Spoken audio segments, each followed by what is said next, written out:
Hello and welcome everyone.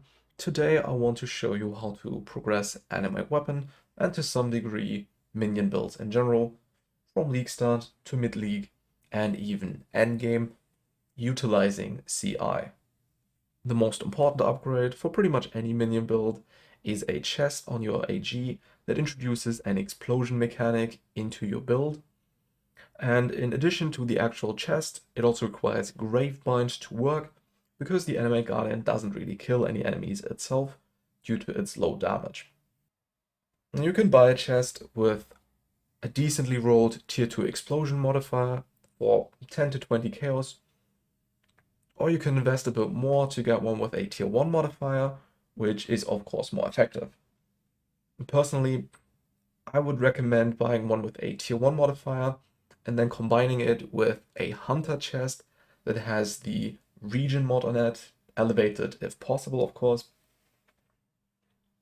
And you can combine them utilizing an Awakener's Orb.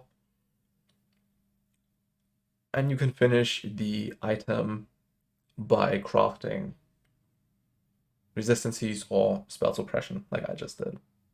A chest with both modifiers will significantly increase your clear speed and also increase life recovery on your AG, increasing its survivability tremendously. The other important upgrade is the transition to CI, so a full energy shield base. And we want to do that in order to eliminate chaos damage completely, making chaos resistance unnecessary, which in turn alleviates modifier pressure on our gear.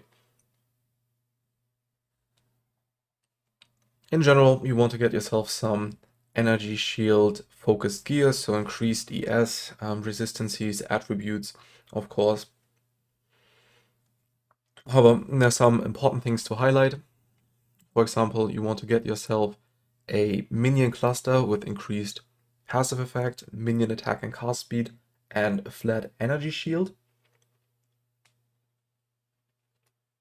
And this will increase both of our damage and our survivability, while also enabling us to use a medium cluster with Feasting Fiends and Life from Death, which both increase minion survivability. The other important thing is to get yourself a Hubris Circlet with a Fractured +2 level of minion skill gem modifier. And we want to roll that one with Deafening Essences of Loathing for the Explicit Mana Reservation efficiency modifier.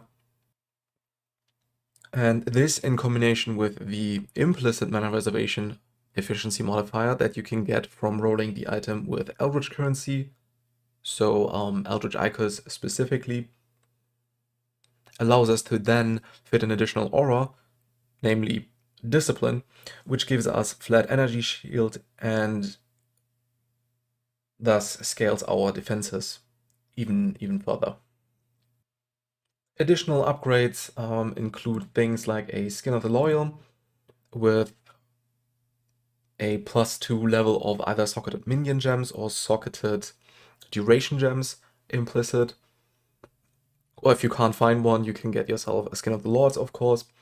In either case, make sure to get one with the right color combinations, because the socket colors can of course not be altered.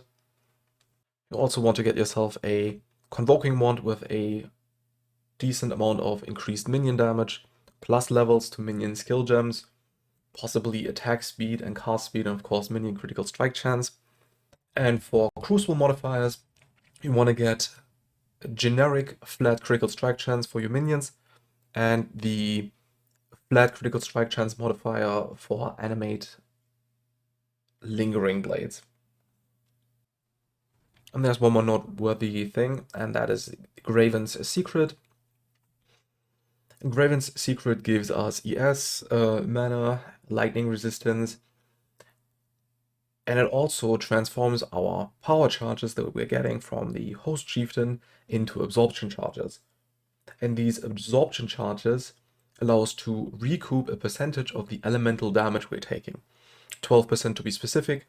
So with the 4 charges we should be having, at least while mapping, we're essentially recouping half of the elemental damage we're taking, which in addition to Divine Shield allows us to recover even very large amounts of damage. For the endgame version, the gear usually consists of items that are stronger versions of the mid-league gear. For example, we want to get ourselves 2 minion clusters with increased passive effect, minion attack and cast speed, flat DS, and either attributes or resistances.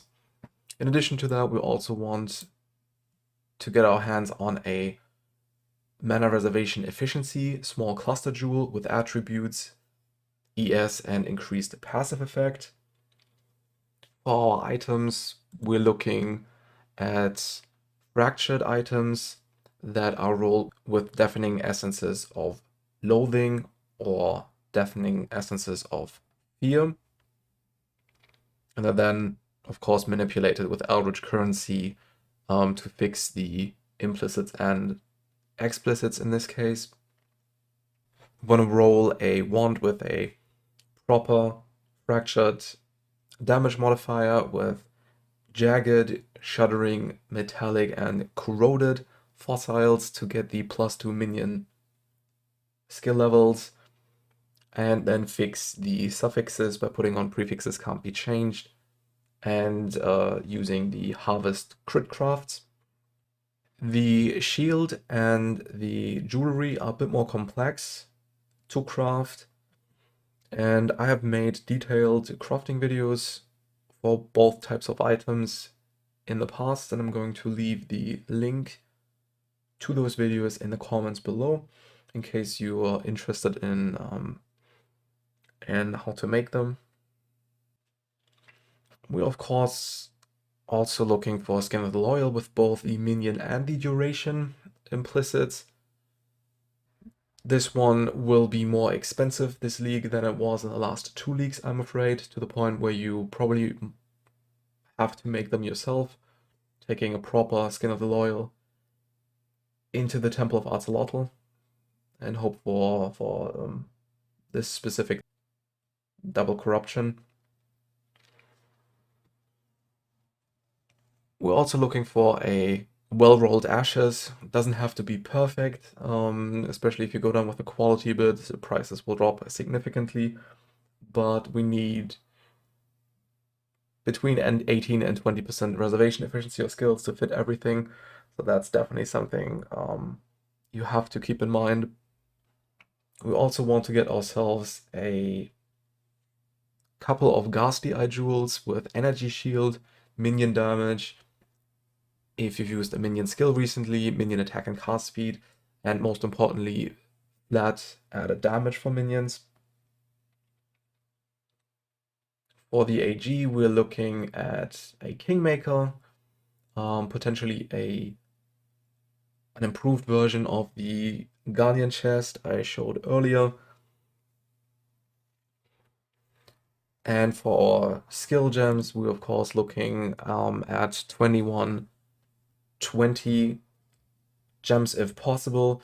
If you want to make a level 21 Val Animate Weapon skill gem, you're going to have to do that in the Temple of Axolotl too. Hopefully you're going to have a bit more luck than I did, because it took me some 30 tries, so hopefully you're spared of that. In general, if you can't afford all the skills that you can see here, because you rolled different attributes or you bought slightly different items, you can always spec out of this curse wheel, for example, and put points into Mystic Bulwark and of course mana reservation efficiency to fit everything. Now obviously this build is very expensive and you might ask yourself, well, where am I supposed to get all that currency from? And this is what my next video will be about, specifically the currency strategy you saw earlier in the video, a Harvest Expedition pack size strategy with Immortal Syndicate thrown into the mix.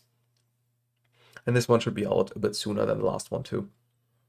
As per usual, You can leave questions and suggestions in the comments below. I'm trying to get to them as soon as I can, and I'll see you in the next one.